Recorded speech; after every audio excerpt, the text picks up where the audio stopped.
the previous 3 lectures we have been discussing about the equations for semi-classical carrier transport.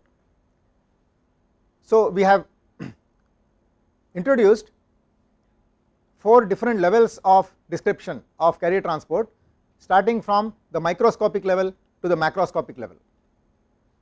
The most fundamental microscopic level is the one in which you treat the carrier individually and regard the carrier as a wave. The next approximate level is where you treat the carrier individually here also, but you regard the carrier as a particle. The next approximate level, you treat the carrier in terms of their population, and you look at how in a sufficiently large population of carriers the carriers are distributed over momentum. You talk in terms of a function that talks about this distribution, and this distribution function then enables you to derive current and carrier concentration and other quantities. And the most approximate level, which is used very often, is the ensemble approach, like the approach of the distribution function, but considering only the average values of carrier concentration, current density and so on in a local volume. So we even out or average out the momentum distribution of carriers, because that detailed information about distribution is not required for many practical situations of modeling. Then we have discussed in detail how the individual carrier viewpoint is followed to get the device current and carrier concentration. You can treat the electron as a wave, and you can find out using Schrodinger's equation the wave function psi for each of the electrons. In terms of this wave function psi, you can then determine the carrier concentration and current density. This is the most fundamental level. When you treat the carrier as a particle and treat the carriers individually, you can find out the states of the carriers, which are nothing but the position and momentum values at any instant of time using Newton's second law. And then in terms of the position and momentum of different carriers, you can determine the current density and carrier concentration. Now in this lecture we want to begin a discussion of the ensemble approach, the fundamental ensemble approach, in which you talk in terms of the distribution function or distribution of carriers over momentum.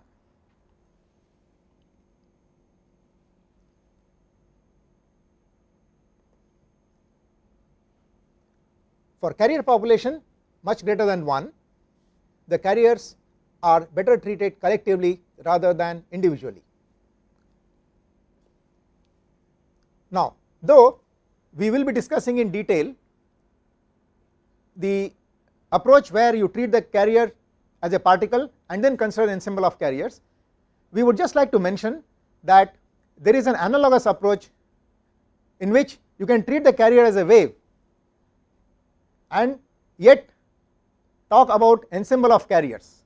So look at the population of carriers in terms of a group of waves and then analyze the motion.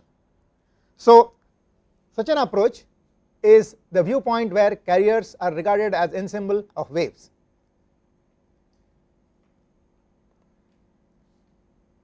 In this approach,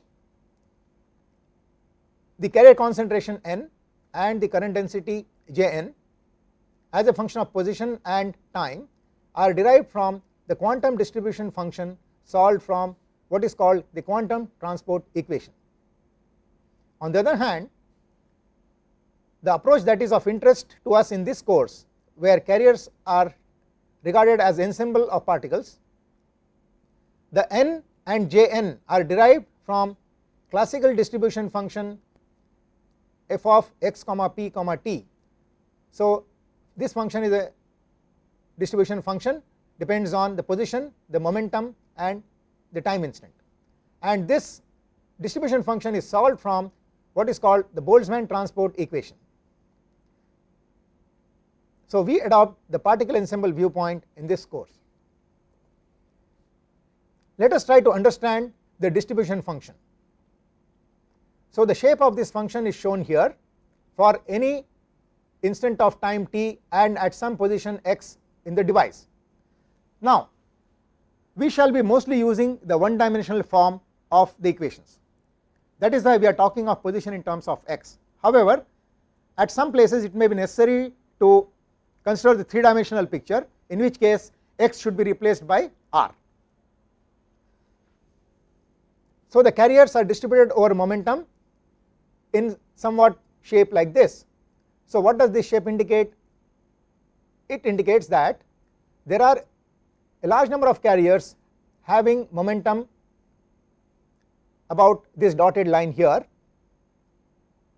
and there are smaller and smaller number of carriers having momenta much higher than this value and momenta much less than this value. So that is the meaning of the function dropping off. Okay.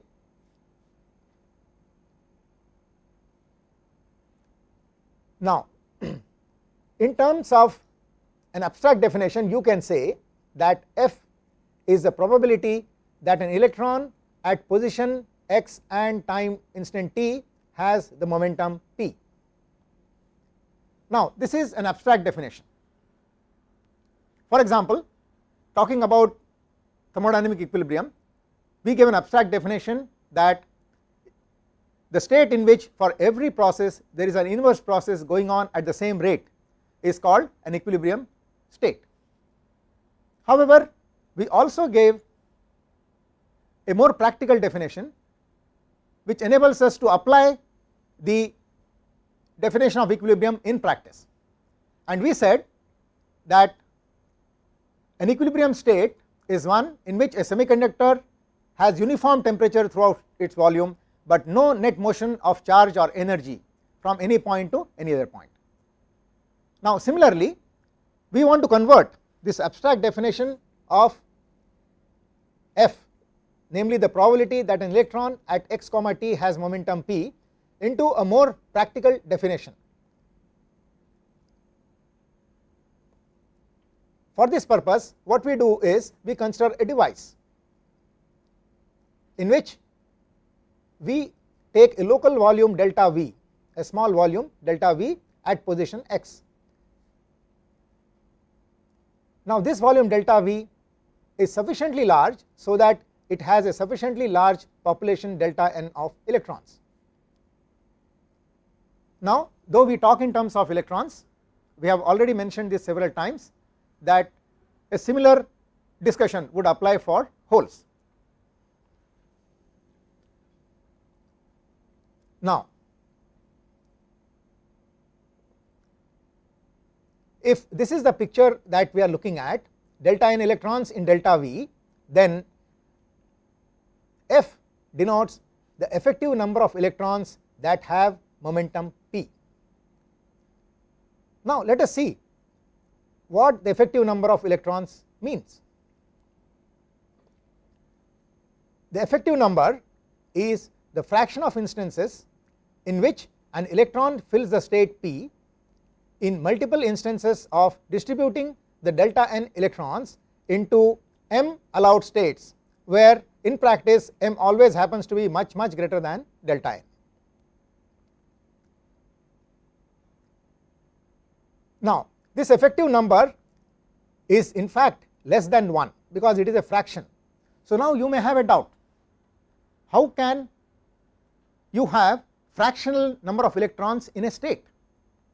Because you would think that there has to be a minimum of 1 electron, and if there is, if the less than 1, the number of electrons can only be 0. So how is it that we are using an effective number of electrons in a state that is fractional? Okay. Now this point has to be understood in detail. So please note, that is why we have used the term effective. So we are not saying it is the number of electrons, it is an effective number. So please look at the definition carefully. So we are looking at a population of delta n electrons, and delta n is sufficiently large, and there are m allowed states which these electrons can occupy, and we are looking at how these delta n electrons are distributed. Okay. So let me explain this point in detail.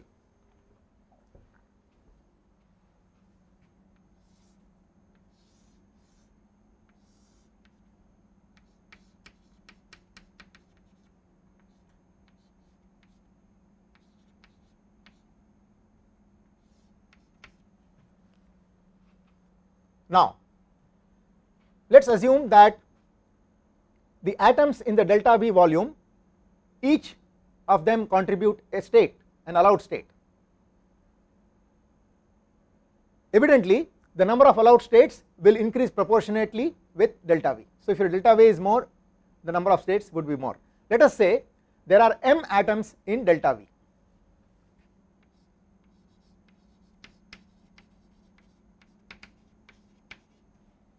And each atom contributes a state, therefore there are m states, and each state has a momentum pi.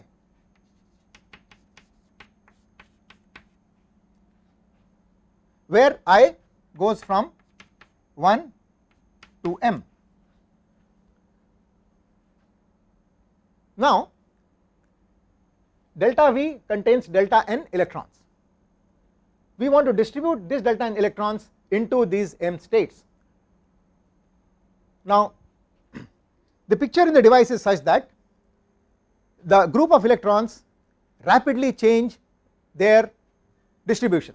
In other words, if I look at one instant of time, I may have one distribution of delta n electrons into m states, and then the electrons can rapidly change state. They may occupy some other delta n states out of m. So let us set out the possible distributions. So here we have a table where we have a column which tells the instance when we are looking at the volume delta V, and then you have the momentas P1, P2, P3 up to Pm, and we are talking of occupancy of these states.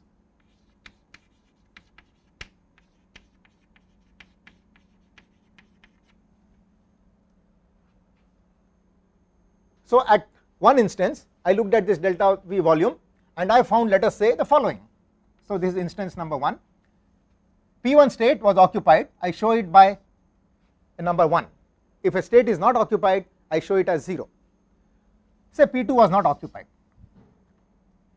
then maybe P3 was also not occupied, and so on, and maybe Pm was occupied.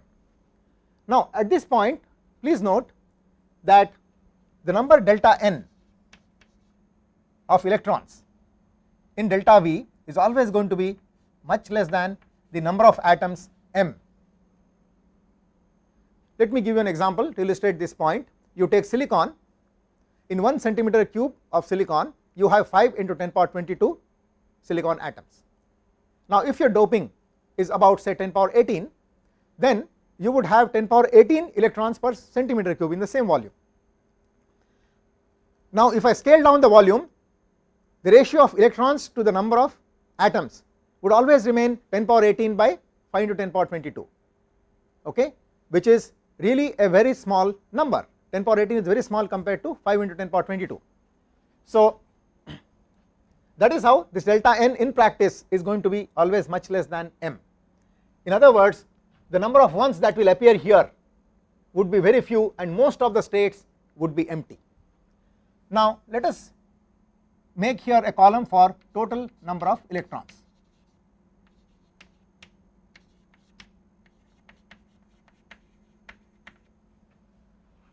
So if I add up these ones, then I will get delta n, because actually I am distributing delta n electrons.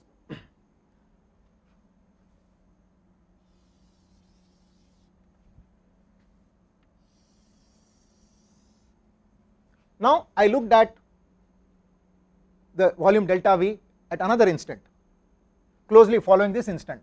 So because the situation is dynamic, the electrons are rapidly changing their states. So I would probably find at the second instance some distribution like this, maybe. and again if I sum up these I will get delta n.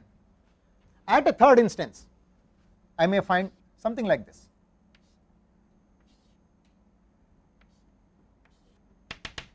Again this sums up to delta n.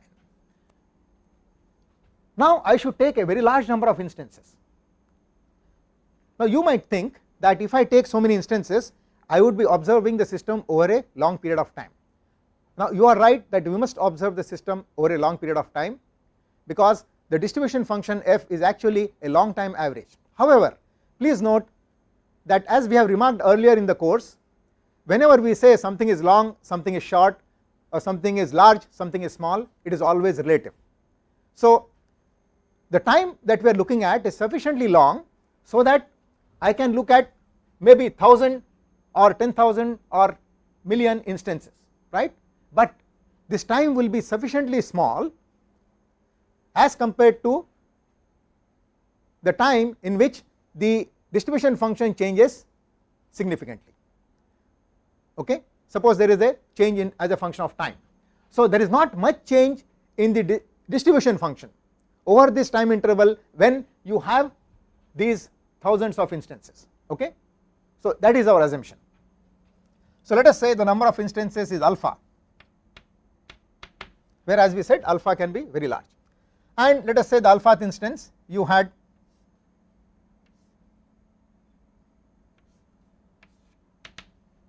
something like this. So here also you have delta n.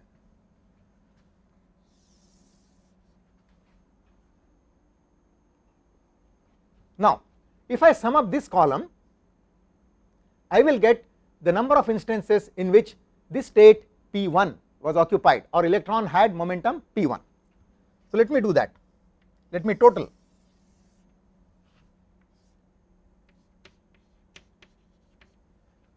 So let us say this totals up to some T1.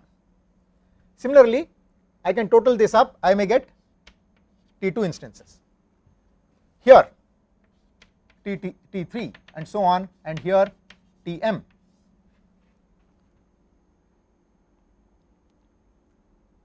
Now if I take the fraction of instances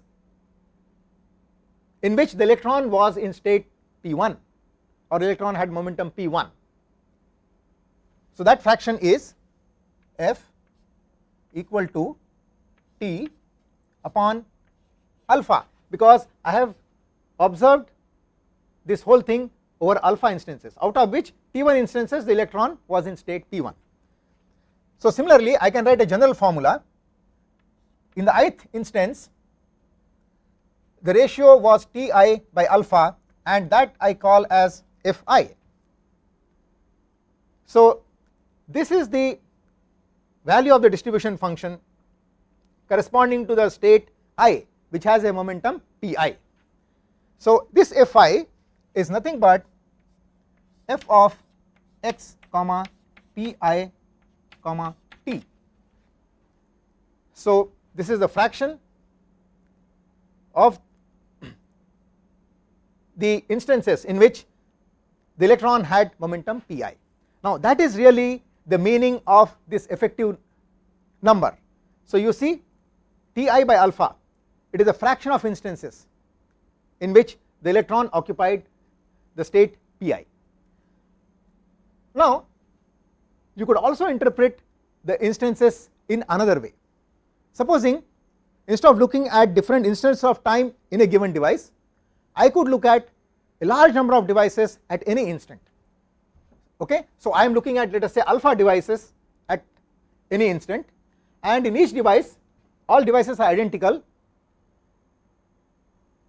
So in each device we are looking at the same volume delta V at some location x, and we are observing how the delta in electrons are distributed, and we are finding this kind of different distributions, right, and then we arrive at the same number. So there are two ways of interpreting these instances. One is I look at one device at several instants of time, but the duration of the time in which I am looking at all this is sufficiently small as compared to the time in which the distribution function changes significantly, but it is sufficiently large so that I have many instances to look at, because only then this statistical average will have some meaning.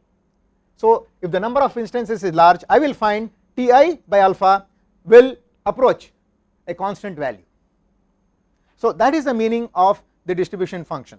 Now since there are a large number of states, I am getting Fi at different states. So the picture is something like this. So you have multiple states like this. This is the p axis, say p1, p2 and so on, and at each thing you are getting a value Fi. So that value is plotted here.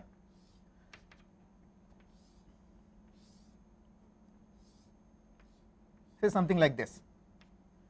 And then when you have a large number of them, you can plot an envelope for this, something like this, and then this is your distribution function f.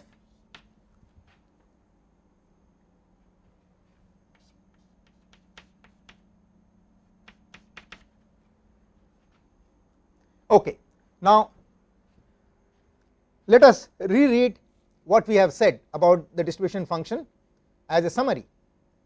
So f represents the effective number of electrons that have momentum p. That effective number is nothing but the fraction of instances in which an electron fills the state p in multiple instances of distributing the delta n electrons of the volume delta v into m allowed states, and m always happens to be much greater than delta n.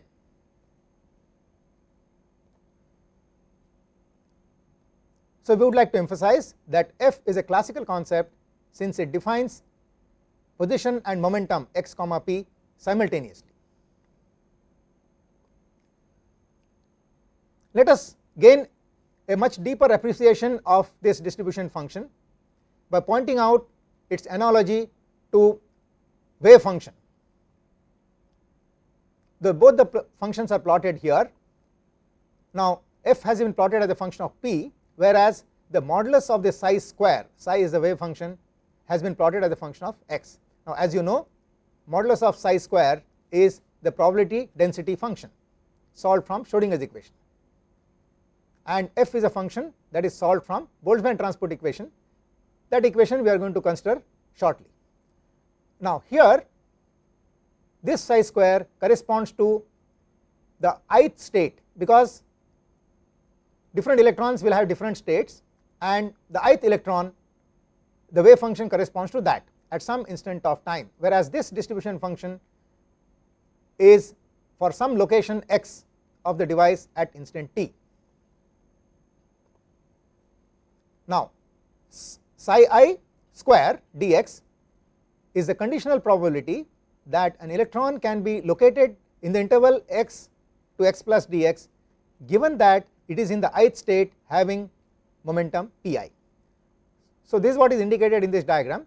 So dx is this interval at x, and area under this curve within this interval is the conditional probability that you can find an electron in this location given that this is the wave function for that, because this is the wave function corresponding to the ith state which has momentum pi. In an analogous manner, let us write the definition of the distribution function that we already know. So f of x comma pi comma t is the conditional probability that an electron has momentum pi given that its location is at x at instant t. Okay? So while modulus of psi square dx is the conditional probability of locating an electron in a spatial interval given its momentum, the distribution function, classical distribution function f, is the conditional probability that the electron has a momentum given its location. Okay?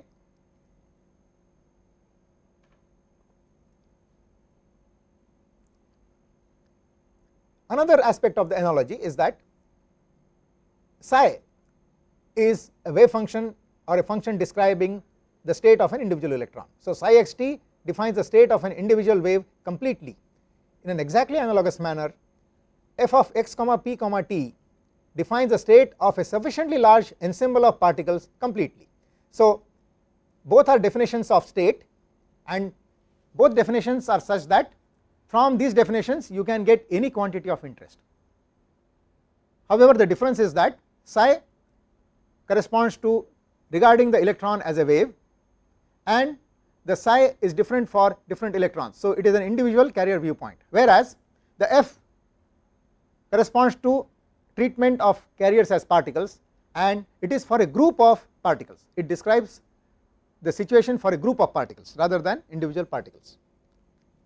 Let us also look at the analogy with the definition of state of an individual carrier from the classical point of view, particle point of view. So, in this analogy you know that the state of an individual particle is described in terms of two parameters, position and momentum at t. Now, x of t comma p of t defines the state of an individual particle completely. So, if you know this value x and p at any instant of time, and you know the force that is applied, then you can predict the trajectory of the particle if you know the initial position and momentum. Similarly, f of x comma p comma t defines the state of a sufficiently large ensemble of particles completely. Thus, if you know this function for a group of particles, this function is shown here, and you know the force applied to the group of population, and if you know the initial values corresponding to this distribution function, then you can find out all quantities of interest for this particular group, how it evolves with time, how the various quantities change with time and position. All these things can be calculated starting from the distribution function. Let us see how we can estimate the carrier concentration, the current density and kinetic energy density Wn from F. Let me just spend a couple of sentences on what does Wn mean. So, Wn is kinetic energy density. So, what is the unit of this? The unit is energy joules and density, so per unit volume. So, that is its energy, that is its dimension. Now, the formula that we are showing here are with reference to the diagram for the distribution function shown here. So, here the function has been shown for two locations in the device, x equal to x1 and x equal to x2.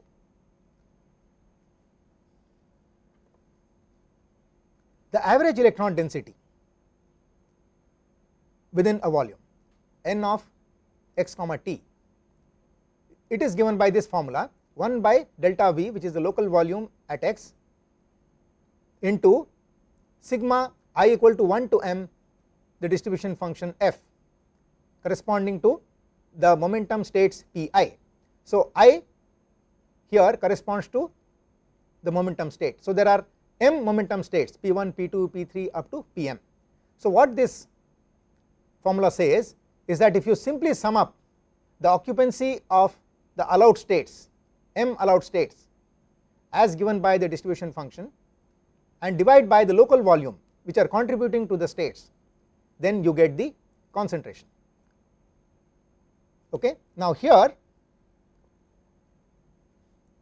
a point that we would like to repeat is that the average works over delta V, the local volume at x, which is chosen such that it is much greater than the volume obtained from the thermal average wavelength of the electron, but much less than the device volume, so that you can capture the variations in n in the device properly. At the same time, you can treat the carrier as a particle because the volume is much more than the de Broglie wavelength of average thermal electron, the size that you obtain from this wavelength. Now, let us spend a few minutes on understanding this formula. Okay. You can understand this based on the same table. You see, if I sum up these delta n here in this column, I will get alpha times delta n. So what this means is, if I sum these Ti's together, I will get the sum as alpha into delta n. So I can write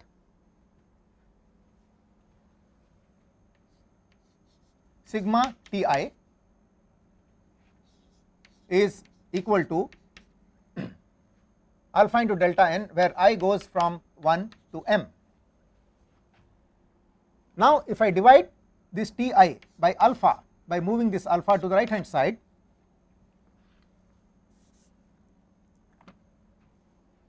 I get this formula, which is nothing but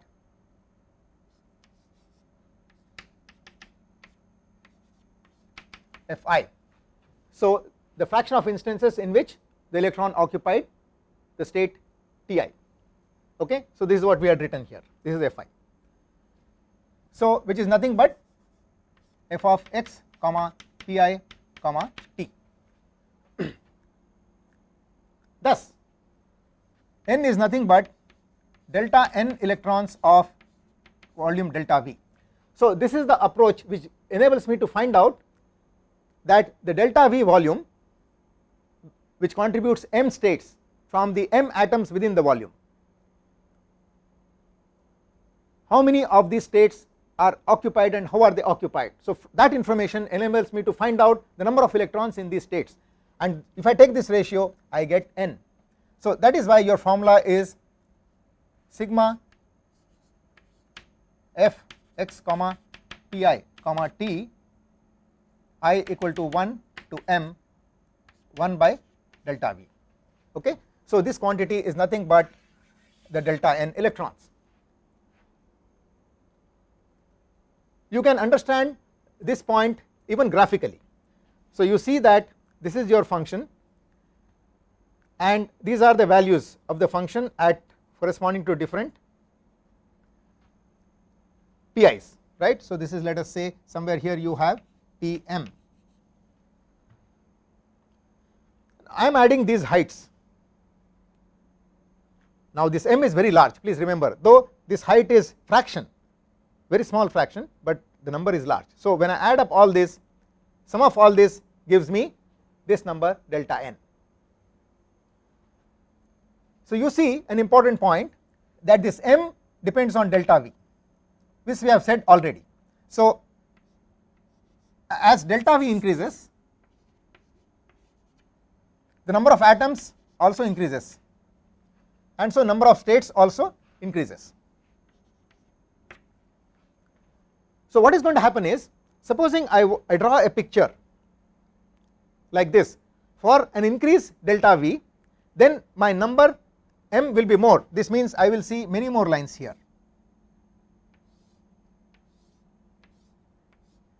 Because many more states, the m has increased, and P2, which was this, now is this state.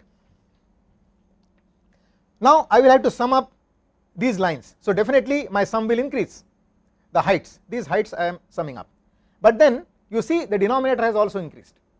So that is how the numerator by denominator, this ratio will remain n. So long as you take the delta V sufficiently large, the value of n that you get from this approach by dividing this by this will approach a constant value. That is why we impose the condition that delta V should be sufficiently large. Now before we leave this discussion of how this formula for n is derived based on the distribution function, let us show the analogy of this formula to the formula for carrier concentration in the individual carrier viewpoint regarding the carrier as a wave. So there you will recall we had written a formula like this: the electron concentration n is equal to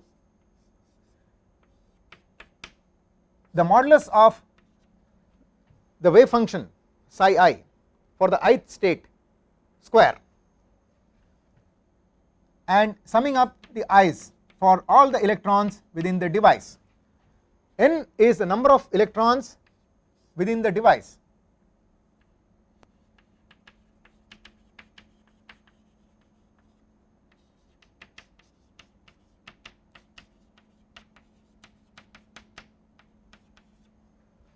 So the entire device, so this is the device and you are looking at all the n electrons, and we said this is because electron is regarded as a wave, so it pervades all over, it moves everywhere, right. So it has some presence, so an electron here will also contribute to something in delta V. So that is why you have this formula. Now let us see the correspondence between this formula and this formula. So you can see that there is a delta V here. So what I could do is I could multiply this by delta V and divide it by delta V. Now you know that this quantity modulus of psi I square delta V is the probability of finding an electron within the volume delta V, okay, assuming that the electron is in the ith state. Given that the electron is in the ith state or having momentum pi, what is the probability that I will find it within the volume delta V at some location? This is what it gives.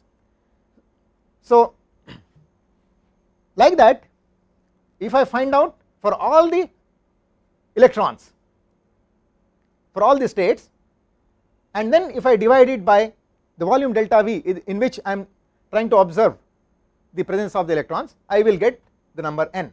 So that is how you can see the correspondence between this formula and this formula. So psi I square dV delta V is analogous to the f. This we have already pointed out earlier while pointing out analogy between f and psi I square. Please note that here you have the square of the function and multiplied by delta V. So dimensionally this and this is same. So product of psi I square into delta V has the same dimension as f, and f is dimensionless. So then this together is dimensionless. Also note a difference, however, that here you are considering all the electrons, so the states correspond to all the electrons which are there. However, here I equal to 1 to m, these are the states contributed by the volume delta V, atoms in volume delta V.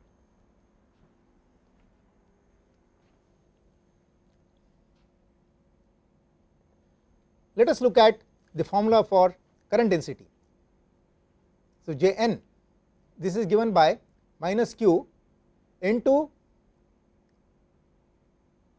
the average velocity. Now how are you getting the average velocity? Well, you multiply the distribution function by the velocity, which is nothing but the momentum by the mass. So momentum by the mass is the velocity. So if I want to find out the average velocity, then I have to multiply this distribution function by the v, and then I have to sum up for all the states. Now note one thing carefully, that when I do this exercise, I am getting the product electron concentration into the velocity and not the average velocity alone. So I am getting the average of the product of the electron concentration and velocity, okay, when I do this exercise, because we have said f is the effective number of electrons in state pi and vi is their velocity. So when I multiply this effective number by velocity and do a summation, I am getting the overall product, and since delta V is the source of these electrons, so we have to divide by delta V. You can check that dimensionally this whole thing turns out to be ampere per centimeter square. Now it is not very difficult to visualize how I could get the average kinetic energy density of electrons. Now that is given by, you replace this V here by the kinetic energy to get the average of the kinetic energy. So pi square by 2 mn is the kinetic energy. Now multiply it by the effective number of electrons with this energy, and then you sum it up over all the allowed energies or momenta and divide it by the volume to get the density.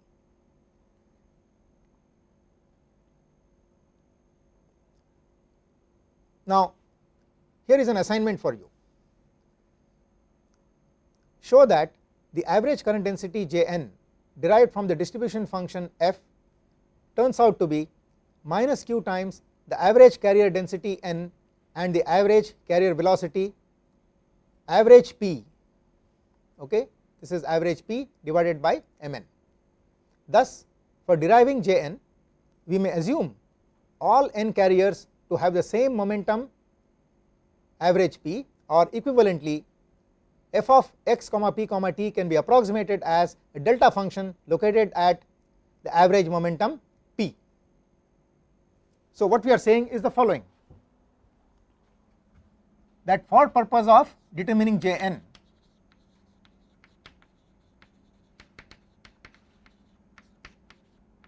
this approximation works. So, this is your distribution function actual, this is your average value of momentum. What we are saying is you can assume it to be a delta function at this point, this is approximate.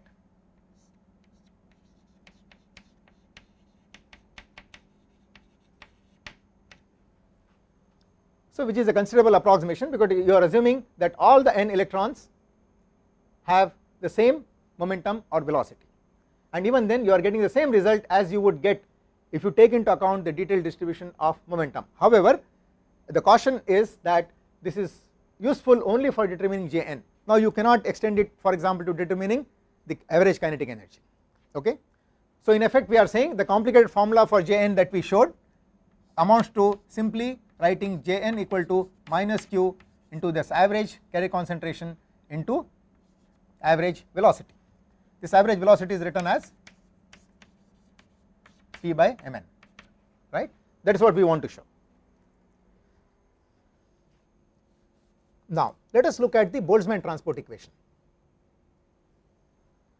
This is the very important equation which tells you how to derive the distribution function f in a given situation. So, like Schrodinger's equation gives you the wave function psi, the Boltzmann distribution function gives you the Boltzmann transport equation gives you the distribution function f.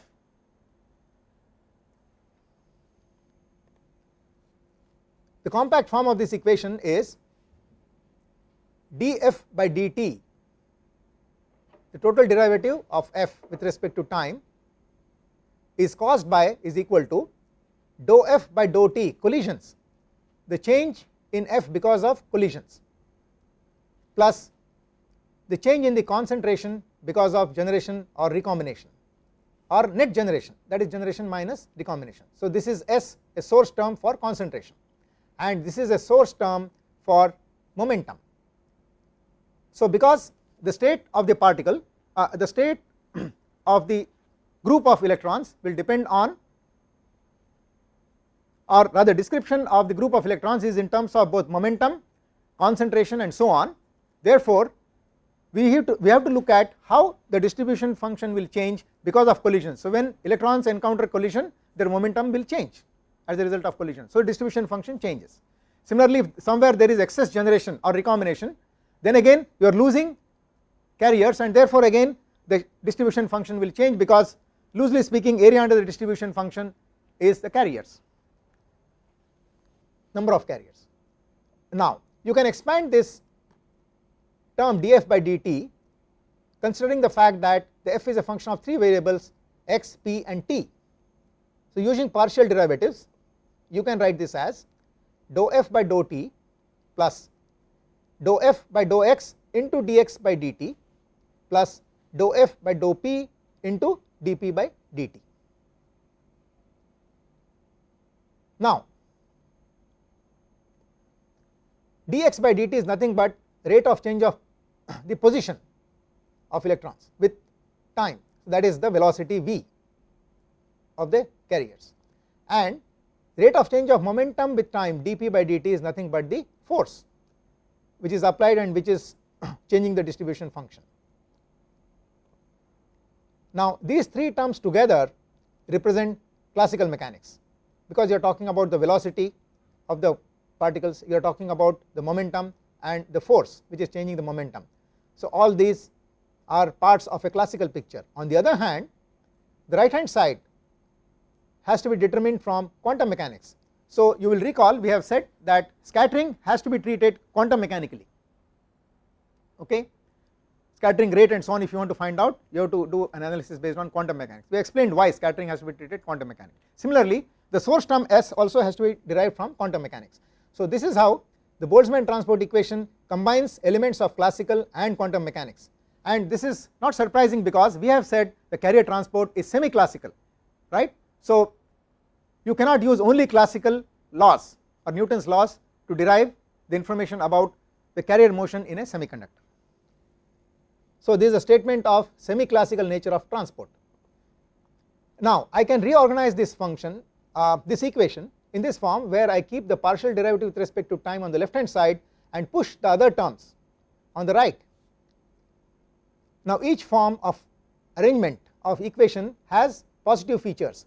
So this form that we discussed just now has advantage that it can be derived from the compact form, and it has classical mechanics on the left hand side and quantum mechanics on the right hand side. So it clearly separates the two forms of analysis on the two sides of the equation. The great advantage of the form that we have written down now here, where dou f by dou t is put on the left hand side and all other terms on the right hand side, is that you can now see a correspondence between the Boltzmann transport equation and, for example, the whole continuity equation, and recognize that this transport equation is nothing but a statement of continuity, balance or conservation of a quantity, namely the distribution function. Now let us do that. So whole continuity equation is dou p by dou t is equal to minus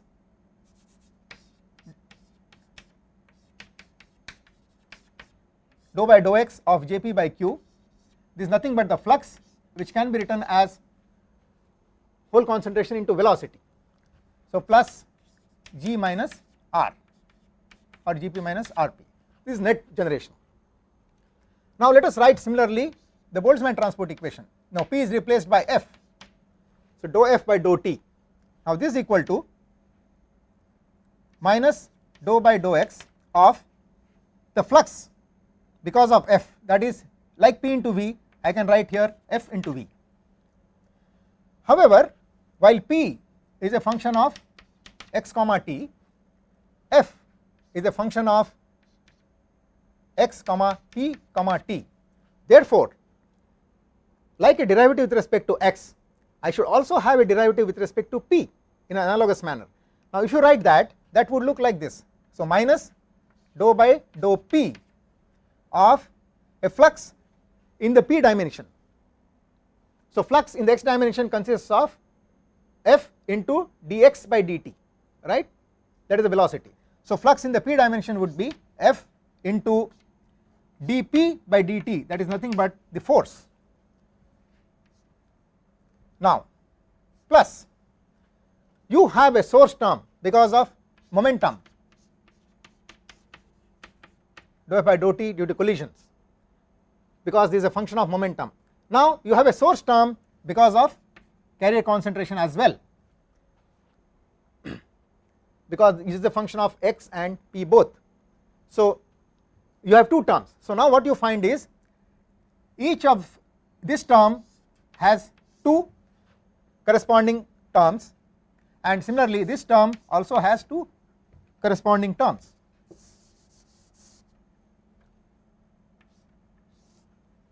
Because here you have only x, whereas here you have x comma p.